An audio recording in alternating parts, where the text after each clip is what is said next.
Thank you. Yeah, and I apologize for not being in person. And uh, it, my hands are actually very severely eczema. Like last couple of weeks, I developed a more severe form of it, and I had some of it before, but last 2 weeks it got worse. So yesterday I had to see a doctor, and I had to cancel my ticket. Actually, I was going to be in Guwahati last night, but I could not make it. I really apologize. And I wanted to, first of all, thank you for having me in this important event. I was a student in IIT Madras in 1989. I graduated much like you, the assembled graduates here. So I want to say a few words about the experience in all these years, about 35 years now, since I was in your position there, collecting a degree in BTech, electrical engineering at that time. And we used to call it electrical engineering electronics, right? And then we had electrical engineering, electrical power. So we had multiple degrees in it. The uh, one thing I remember from IIT, in fact, Professor Barua referred to it, and I don't frankly remember a lot of the engineering classes myself. And I am confident that in 25 years you won't remember very much of the classes either. But I do remember one thing, and this is something that I have frequently talked about. And there was a Japanese professor who came to IIT somewhere around 86, 87. I don't remember exactly when. And he was a kind of a guest professor. I mean, he was there as probably one semester. And there was one or two classes that he took for us. And among other things, I think he was also working with other professors on research and all of that. And and I don't remember the subject he taught, but I remember the one of the episodes there. And he brought a mechanical pencil. In those days, I'm talking about 86, 87, we did not have CAD tools.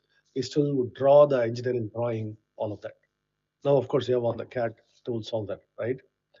And he took up this mechanical pencil and he asked us, read what is there, what is written there. And it said, the brand name and then made in Germany. And then he said, in Japan, we would be ashamed to use a product that's not made in Japan. And we would challenge ourselves, challenge our engineers, why we are not able to make this product, this relatively simple product, why we are not able to make this product, why we are importing this product for the top flight students, why all of you engineers will have to use an imported product. We would question that, he said. And he also said, I hope that you engineers go away with that determination that you will make all of this in India. That is how you will make your country great. And those are the words that stuck with me. So as I said, I don't remember a lot of the engineering content of the classes, even what he taught, but I do remember this lesson. And ever since actually that became kind of a obsession through, I know I went through PhD, I did a lot of that, but this was in the back of my mind. And then I started analyzing Japan a lot. I mean, after hearing this, I was a fan of Japan and I started analyzing the Japanese economy, how that country got rich. And for those of you who may not know, Japan is the first country in Asia to industrialize, the first country anywhere outside of the Western world, outside of US and Europe to industrialize, the first country outside of the Western world to become rich, become a global technological power. Until Japan made it, it was widely thought that prosperity would not spread outside of that Western sphere. It was widely assumed. And it was Japan that actually ended that assumption. In fact, it was Japanese multinationals, whether it is Sony, Hitachi, and all of the names that we all familiar with, Honda, Toyota, all of them, that made the idea that non-Western companies could dominate the globe. Today, of course, we know Korean, we know Taiwanese, we know Chinese brands, all of that. But the very first nation to go there to prove this point was Japan. And Japan itself is a very heavily, what used to be considered an overpopulated island. a very small island, a large population for their area, a large population density. All of the things that we think of about India supply to Japan as well. Poverty, endemic poverty, all of that. And it was thought that they will not, countries like that will not develop with all of the disadvantages. No natural resources, all of that. Now, if you had asked an economist in 1950s, they'd have said it would be very difficult for such countries to develop. And yet Japan made it, and by 1986, when the professor was there, it was a leading industrial power. And by then, already Japan was well famous. The Japanese brands were well famous. Like you wanted a Sony product, you wanted a Toyota product, you wanted a Honda motorcycle, all of that. So that is how it was. And why that stuck with me. And I've been obsessing about our nation's issue. What is the problem of an Assam you are in? What is the problem of, I yesterday met, when I went to the doctor, turned out the assistants were from Mizoram. Mizoram is, of course, your neighboring state there from the northeast. I asked them, why are you there in Chennai? They said, sir, for educated people, there are no jobs. We have to come to Chennai. And there's a lot of, actually, in Zoho, there's a lot of people in Chennai from the northeast working here. We are happy to have them, but also they had to leave their homes and come far away to work. And from Mizoram all the way to Chennai. I mean, imagine the migration that it required to come all the way and learn a new language. They speak Tamil now, and all of the effort they had to put in. And why does it happen? And if you look at Mizoram or Assam or Bihar, any of these states, and also it's actually true in a broader sense to Tamil Nadu as well. The problem is, of course, lack of jobs for youth. And what does it mean? It simply means, in economic terms, I stated very simply, we have needs and wants. We are not able to fulfill them ourselves. That's how I put it. We want a smartphone, but we are not able to make the chips inside, the camera inside, all of it. We are importing the technology. And we want sophisticated shoes, but the sophisticated shoemaking machinery, if you go into the shoe factory, you'll see that it comes from Germany or Switzerland. And you could take industry after industry, the levers of technology, the sophisticated technology come from abroad. To this day, that's true. And I often take the humble nail clipper as an example. I go to Tenkasi in my rural village and I buy a nail clipper and it is made in South Korea or made in China. And the nail clipper is not, it's a humble product, but it's not a trivial product. It has to cut well. I mean, the nail it has to cut well, and the cutting edge is very important. It turns out we don't make the specialty steel. And then you go further. Why don't we make the specialty steel? We don't invest enough in R&D. And again, sure enough, you go. When I was a member in the NSAB, I looked it up. Our R&D expenditure in private industry is one of the lowest in the world as a percentage among all of the leading economies. So our companies do not spend enough in R&D. By R&D, I do not mean here breakthrough Nobel Prize winning stuff. I mean making specialty steel by making databases, making operating systems, all of that. Even stuff that other people have done before.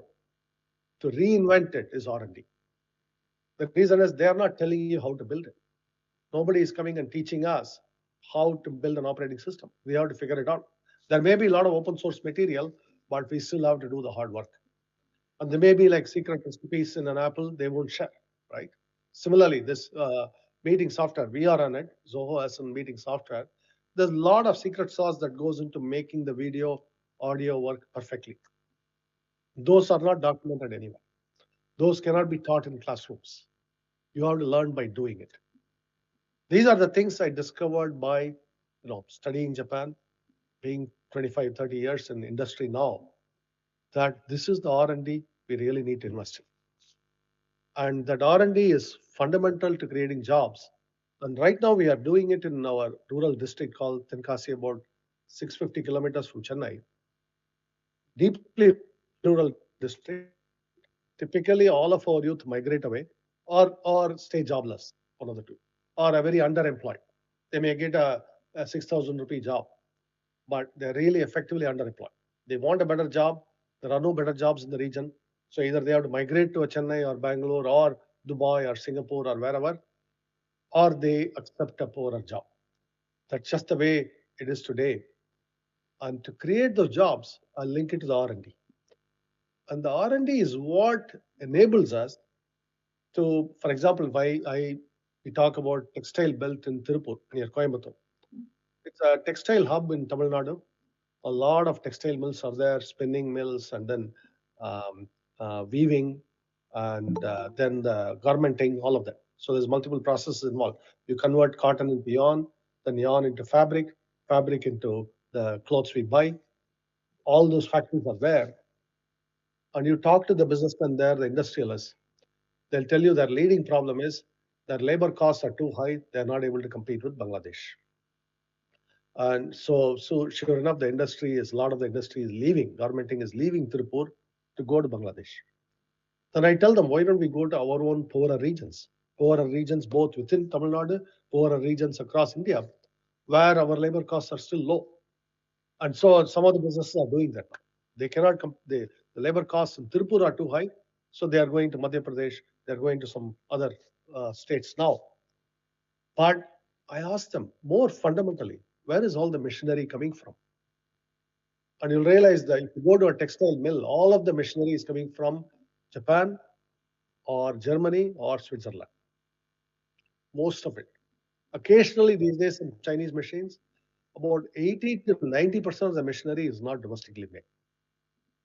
And you go into any hospital today, the same thing is true. You look at all of the advanced technology in the hospital, state of the art hospital, 80 to 90% of it is coming from abroad, the technology behind it. And what is the cost of it? The price we pay is not merely the dollar price we pay for in terms of imports. It is also the absence of jobs, the skill sets that we develop by building those things. And I know this from a fact that after we started building the audio video stuff in Zoho Meeting, which competes with Zoho Google Meet now, we learned a lot. We keep improving. And in 5 years, we have come very, very, very far. In fact, so much that actually we are winning customers now steadily. Obviously, we have not yet won IITGuwahati here, but we are winning a lot of customers now. So why I'm saying it is that we are able to do only because we attempted to build it. That exactly the same thing that applies to drones. It applies to advanced materials. It applies to biotechnology. It applies to textile machinery. It applies to robotics. Any of it. The only way we develop the capabilities is not by studying it, not by teaching it in the classroom, because that information will not be retained in 10 or 20 years, by actually doing it. Only by actually doing it. And that capability that we build in Tirupur, I'll tell you the economic implication. When Tirupur complained about labor costs being too high and we have to move the jobs to Bangladesh, I asked them, where do you buy the machinery? We buy from Switzerland or Germany. I asked them, do you know what the labor costs there are? Of course, much, much higher than us. Maybe 25 times higher than us, 30 times higher than us. And I said, why is it that your labor costs are actually 25 times lower than Germany?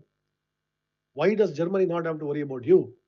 But you have to worry about Bangladesh, where the labor cost may be only 30, 40% cheaper than you.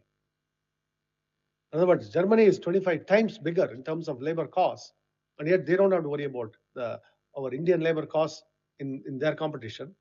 But why do we have to compete with why do we have to worry about Bangladesh labor costs? And then they got the answer. They said, look, we are not creating original technology here. We are not creating our own products. We are simply buying the product, and we don't have the capability to build that advanced textile machine. There's a lot of robotics processes involved now, highly automated machinery. We don't have the capability to build it. As a direct result, our suppliers hold all the cost. They can name the price. In fact, the situation in the textile industry is you place an order for an advanced German machine, and that each machine may cost you 2 crores or 3 crores. You place an order for 10 of them, maybe 20, 30 crore order, and you wait 6 months or 1 year for delivery. And you pay in advance. In other words, they don't get paid after delivery. They get paid 6 months before the delivery. And I asked them, when you deliver your t-shirts to Walmart or Target or whoever, do you get paid ahead of time? Absolutely not. They actually get paid 2 or 3 months after the delivery. So I asked the businessman assembled, who holds the cards here? Your supplier holds the cards, your customer holds the cards. You hold none of the cards. Your supplier, the machinery, advanced machinery, they hold the cards. You pay them 6 months or 1 year ahead of time. And your customer, they pay you 3 months after you deliver. You are squeezed in the middle. And we can keep on complaining about this. We can say the government should offer us relief for this and that. That's not going to solve our problem. I said Tirupur's problem is we need to learn to compete with Germany. We need to learn to compete with South Korea. We need to learn to compete with Switzerland. We cannot just be content with competing with Bangladesh. That is the only way that we can advance the economy. And that's exactly what and this is something I realized about 25 years ago steadily. And we started investing in it steadily. And we have come a long way. Now, if you look at Zoho, you will see a whole variety of products. Now we are doing some very advanced compiler work. We are doing some AI work, a lot of things in deep rural areas. In Tenkasi, we have an AI team. In rural Kerala, we have an AI team. We have a language translation team, all staffed with some really smart engineers who learned by doing. In fact, the introduction mentioned about Zoho Schools of Learning. We call it Zoho Schools of Learning. We don't call it Zoho University because the university term is actually cannot be used by people like us who are not actually offering a formal credential, and we actually don't believe in credentials, which is why we don't offer it. And so we call it Zoho Schools of Learning. And there we take students directly from +2. We train them in software development, all of this.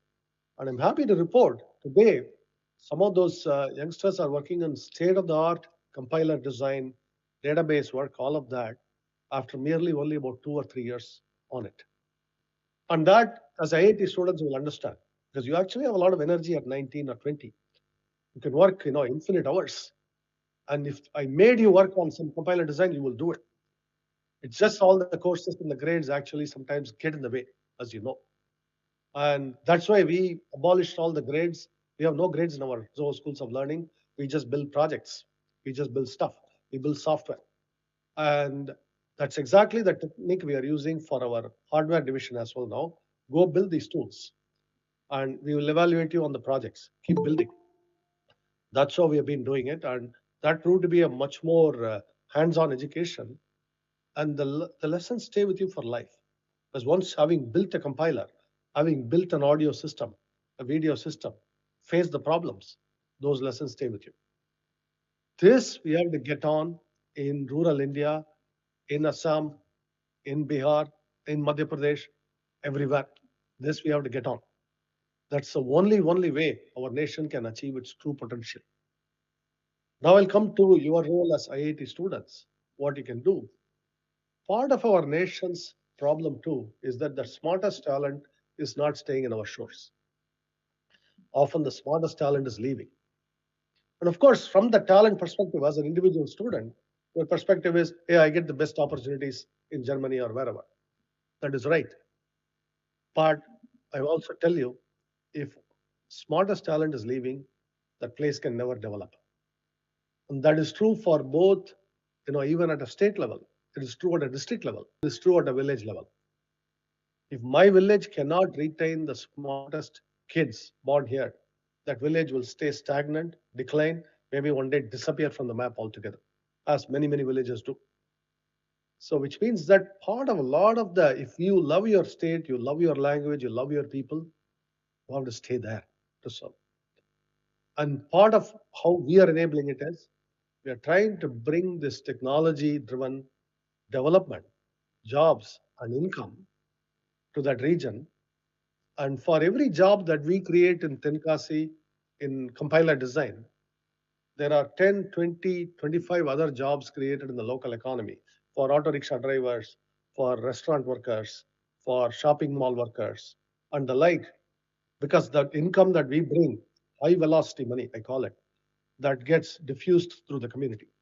In fact, you can actually model this some kind of a fluid model where there is a source of money coming in and that's diffusing through the local economy and creating a multiplier effect. In economics, they call it a multiplier effect.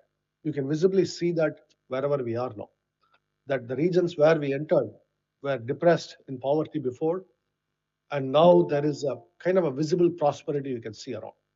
And that is reported by the people in the lowest rung of the economic ladder. They'll tell you that our incomes have improved a lot since Zoho came in here, even though we don't directly employ them at all.